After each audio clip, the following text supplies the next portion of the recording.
तो स्टूडेंट्स आज हम आपको आरस समीकरण मितीय दोष के बारे में बताएंगे, यानी कि नॉन स्टैकियोमेट्रिक डिफेक्ट के बारे में आज हम आपको बताएंगे। इसमें होता क्या है। तो बच्चों इसमें क्या होता है, जैसे ये मान लीजिए किसी आयनिक यौगिक का टुकड़ा रखा हुआ है, किसी आयनिक यौगिक का टुकड़ा है, क्रिस्टल रखा हुआ है। तो अगर इसमें आप जानते हो खूब सारे धनायन होंगे, खूब सारे ऋणायन होंगे। आपको पता है आयनिक यौगिक जो है धनायन और ऋणायनों से मिलकर बना होता है। तो अगर इसमें ये दोष हो जाता है, नॉन स्टैकियोमेट्रिक डिफेक्ट अगर हो जाता है, तो इसमें क्या होता है, जो आयनिक कंपाउंड है, आयनिक कंपाउंड अगर है तो आयनिक कंपाउंड के रासायनिक सूत्र में, यानी कि केमिकल फॉर्मूले में चेंज हो जाता है। क्या हो जाता है? चेंज, परिवर्तन हो जाता है। नॉन स्टैकियोमेट्रिक डिफेक्ट में जो आयनिक कंपाउंड है उसके रासायनिक सूत्र में, केमिकल फार्मूले में परिवर्तन हो जाता है, चेंजमेंट हो जाता है। यह चेंजमेंट होता कैसे है वो देखिए। ये देखिए, ये यहां पर अभी मैंने आपको बताया क्रिस्टल जालक है, क्रिस्टल का टुकड़ा रखा है, टुकड़ा है, क्रिस्टल है, तो इसका कोई जालक भी होगा। जैसे ये जालक है, क्रिस्टल लेटेस है, ये लिखा हुआ है। इसमें प्रेजेंट टाइम में आप देखोगे धनायनों की संख्या 8 है और ऋणायनों की संख्या 8। अगर धनायन की संख्या या ऋणायन की संख्या कम ज्यादा हो जाए, फिलहाल तो यहां पर क्या है, बराबर है, दोनों चीजें बराबर हैं। अगर धनायन और ऋणायनों की संख्या क्या हो जाए, घट बढ़ जाए, तो धनायन और ऋणायनों की संख्या घट बढ़ जाएगी तो इसके रासायनिक सूत्र में परिवर्तन हो जाएगा। मतलब नॉन स्टैकियोमेट्रिक डिफेक्ट में रासायनिक सूत्र में परिवर्तन हो जाता है। क्यों परिवर्तन हो जाता है? क्योंकि धनायन और ऋणायनों की संख्या में चेंज हो जाता है। या तो धनायन ज्यादा हो जाएंगे या धनायन कम हो जाएंगे। मान लीजिए ऋणायन कम हो गए तो धनायन अपने आप ज्यादा हो जाएंगे। यहाँ पे मान लीजिए ऋणायन और बढ़ जाए तो धनायन कम हो जाएंगे। दोनों बराबर नहीं होने चाहिए, घट कम ज्यादा होना चाहिए। अगर कम ज्यादा है तो नॉन स्टैकियोमेट्रिक डिफेक्ट है, और नॉन स्टैकियोमेट्रिक डिफेक्ट है तो क्या होगा, उसके रासायनिक सूत्र में चेंज होगा। आगे हम आपको यहां ये बताते हैं कि ये चेंज होता कैसे, ये चेंज जो है होता कैसे। तो देखिए, यानी कि नॉन स्टैकियोमेट्रिक डिफेक्ट कैसे होता है, ये मतलब ये दो प्रकार से होता है। क्रिस्टल जालक में धातु आयनों की अधिकता, ध्यान से पढ़ें, क्रिस्टल जालक में धातु आयनों की अधिकता। नंबर 1, दो भाग होते हैं, दूसरे भाग को अगले वीडियो में बताऊंगा। क्रिस्टल जालक में धातु आयनों की अधिकता। तो क्रिस्टल जालक में धातु आयनों की अधिकता कितने प्रकार से होती है, कैसे होती है? इस प्रकार से होती है। नंबर 1, नंबर 2 भी है। क्रिस्टल जालक में धातु आयनों की अधिकता दो प्रकार से होती है। फिलहाल नंबर पर यह लिखा हुआ है कि क्रिस्टल जालक में से ऋणायन की अनुपस्थिति। इस लाइन को ध्यान से समझे, क्रिस्टल जालक में से ऋणायन की अनुपस्थिति। जैसे यहां पर धनायन 8 है, ऋणायन 8 है, कैटायन और एनायन 8। हमारी लाइन क्या कह रही है, क्रिस्टल जालक में से ऋणायन की अनुपस्थिति। तो अगर ऋणायन की अनुपस्थिति हो जाए, मतलब यहां से कोई ऋणायन चला जाए, तो बच्चों जब कोई ऋणायन यहां से चला जाएगा, तो मान लीजिए ऋणायन चला गया, तो क्या पोजीशन बचेगी, ये पोजीशन बचेगी। धनायन अधिक हो जाएंगे और ऋणायन कम हो जाएंगे, मतलब धनायन और ऋणायन की संख्या बराबर नहीं रहेगी और सूत्र में परिवर्तन हो जाएगा, रासायनिक सूत्र में चेंज हो जाएगा। हमारी मुख्य हेडिंग क्या है, क्रिस्टल जालक में धातु आयनों की अधिकता। तो यहां क्या हो जाएगा, इस तरीके से नीचे वाली हेडिंग क्या करेगी, क्रिस्टल जालक में से ऋणायन की अनुपस्थिति।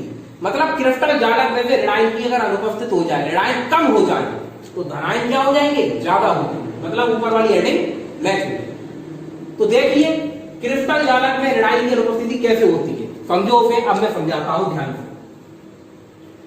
तो क्रिस्टल जालक में ऋणायन की अनुपस्थिति, इस दोष में क्या होता है कि जालक में से कोई एक ऋणायन, कोई सा भी एक ऋणायन ले लीजिए, जालक में से कोई सा भी एक ऋणायन वो अपना स्थान छोड़ देता है। वो अपना स्थान क्या कर देता है, छोड़ देता है। जो ये B माइनस था ये यहां से हट गया और B माइनस ने अपनी जगह अपना इलेक्ट्रॉन, मतलब इसका इलेक्ट्रॉन, मेरा कहने का मतलब ये है कि ये B माइनस कब बना होगा, जब इसने कोई इलेक्ट्रॉन रिसीव करा होगा, ठीक है ना। इस ऋणायन ने जब कोई इलेक्ट्रॉन रिसीव करा होगा तभी तो ये नेगेटिव बना। तो यहां से ऋणायन तो चला जाता है परंतु अपनी जगह अपना इलेक्ट्रॉन छोड़ जाता है। अपना इलेक्ट्रॉन ये क्या गया, यहां पर छोड़ दिया, इलेक्ट्रॉन छोड़ दिया, ठीक है। जो इलेक्ट्रॉन यहां छूटता है वो छेद में आ जाता है और इसको कहते हैं एप सेंटर। क्या बोलते हैं, एप सेंटर, या फिर इसे कलर सेंटर भी कहते हैं। एप सेंटर या फिर कलर सेंटर भी कहते हैं। ध्यान रखेंगे आप लोग। आगे हम आपको एक बात और बताएं, चूंकि यहां पर दोष हो चुका है और इस दोष में एक इलेक्ट्रॉन आ चुका है और ये इलेक्ट्रॉन आप लोग जानते हैं तो ये इलेक्ट्रॉन क्या है, अकेला है, अनपेयर्ड है, अकेला इलेक्ट्रॉन है। तो जहां इलेक्ट्रॉन अकेला होता है आप लोग जानते हैं, जब इलेक्ट्रॉन अकेला होता है तब वो इलेक्ट्रिसिटी का यानी कि विद्युत का चालन करता है। वो पदार्थ विद्युत का क्या करता है, चालन करता है। तो यहां पर भी अकेला इलेक्ट्रॉन है तो ये भी विद्युत का चालन करेगा। दूसरी बात, जिनमें अनपेयर्ड इलेक्ट्रॉन होता है वो पैरामैग्नेटिक करैक्टर शो करते हैं, यानी कि अनुचुंबकीय गुण दिखाते हैं। पैरा मैग्नेटिक करैक्टर, वो पदार्थ क्या दिखाते हैं, पैरामैग्नेटिक करैक्टर दिखाते हैं। तो इसमें भी अनपेयर्ड इलेक्ट्रॉन है तो ये भी पैरामैग्नेटिक करैक्टर प्रदर्शित करेगा, ठीक है। इतनी बात आ गई समझ में, ठीक है। तो यहां पर आप देखेंगे, पूरी तरह ध्यान से देखेंगे, दोबारा से मैं आपको बताता हूं। इस दोष में क्या होता है कि क्रिस्टल जालक में से कोई एक ऋणायन, जो ये वाला हमने लिया, वो अपना स्थान छोड़ देता है और उसकी जगह जो उसका इलेक्ट्रॉन है, जो ऋणायन का इलेक्ट्रॉन है, वो इलेक्ट्रॉन यहां पर आ जाता है। ऋणायन अपना इलेक्ट्रॉन छोड़ जाता है, खुद चला जाता है। तो उसको हम क्या कहते हैं, एप सेंटर कहते हैं या फिर कलर सेंटर कहते हैं। चूंकि ये अनपेयर्ड इलेक्ट्रॉन होता है तो जाहिर सी बात है जिस पदार्थ में ये दोष होगा, कौन सा दोष होगा, नॉन स्टेक्योमेट्रिक डिफेक्ट होगा। जिस पदार्थ में ये वाला दोष होगा उसमें अनपेयर्ड इलेक्ट्रॉन होगा, जिसकी वजह से वो पदार्थ इलेक्ट्रिसिटी का क्या करेगा, कंडक्शन करेगा, विद्युत का चालन करेगा। दूसरी बात, ये अनपेयर्ड इलेक्ट्रॉन है, इस वजह से वो पैरामैग्नेटिक करैक्टर भी शो करेगा, यानी कि अनुचुंबकीय गुण शो करेगा। अनुचुंबकीय गुण उसे कहते हैं, कोई पदार्थ अनुचुंबकीय गुण है, जैसे मान लीजिए इसमें अनुचुंबकीय गुण है, तो इसको हम अगर विद्युत क्षेत्र को चुंबकीय क्षेत्र में अगर ले जाएंगे, चुंबकीय क्षेत्र में अगर हम ले जाएंगे इस पदार्थ को, अगर हम चुंबकीय क्षेत्र में ले जाते हैं तो ये चुंबक की तरफ, चुंबकीय क्षेत्र की तरफ क्या हो जाएगा, थोड़ा सा आकर्षित हो जाएगा, चुंबकीय क्षेत्र की तरफ आकर्षित हो जाएगा। तो अगर कोई पदार्थ चुंबकीय क्षेत्र की तरफ आकर्षित हो जाता है तो उसमें पैरामैग्नेटिक करैक्टर है, यानी कि अनुचुंबकीय गुण है, ठीक है, याद रखना है। तो ये सब चीजें हैं। आगे हम आपको और बताते हैं कि जैसे सोडियम की वाष्प है, सोडियम परमाणु की क्या है, वाष्प है, इसकी रिएक्शन अगर क्लोरीन परमाणु से, वो क्लोरीन गैस से करा देते हैं तो सोडियम क्लोराइड बनता है।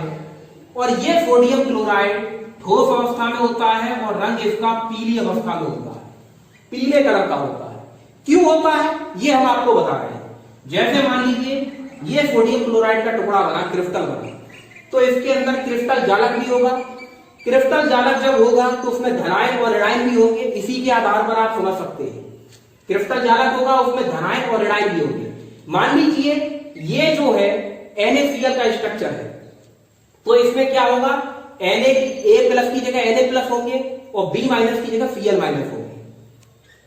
तो अगर ये इसका स्ट्रक्चर है, NaCl का स्ट्रक्चर है, तो यहां से एक Cl- चला जाएगा और अपना इलेक्ट्रॉन वहां पर छोड़ जाएगा, जिसकी वजह से एक कलर सेंटर तैयार हो जाएगा और उस कलर सेंटर की वजह से इसका रंग पीला हो जाएगा, NaCl का रंग पीला हो जाएगा। तो यहां पर ये बात बताई जा रही है कि जब Na की रिएक्शन, सोडियम वाष्प की रिएक्शन क्लोरीन के साथ होती है तो NaCl बनता है, ठीक है।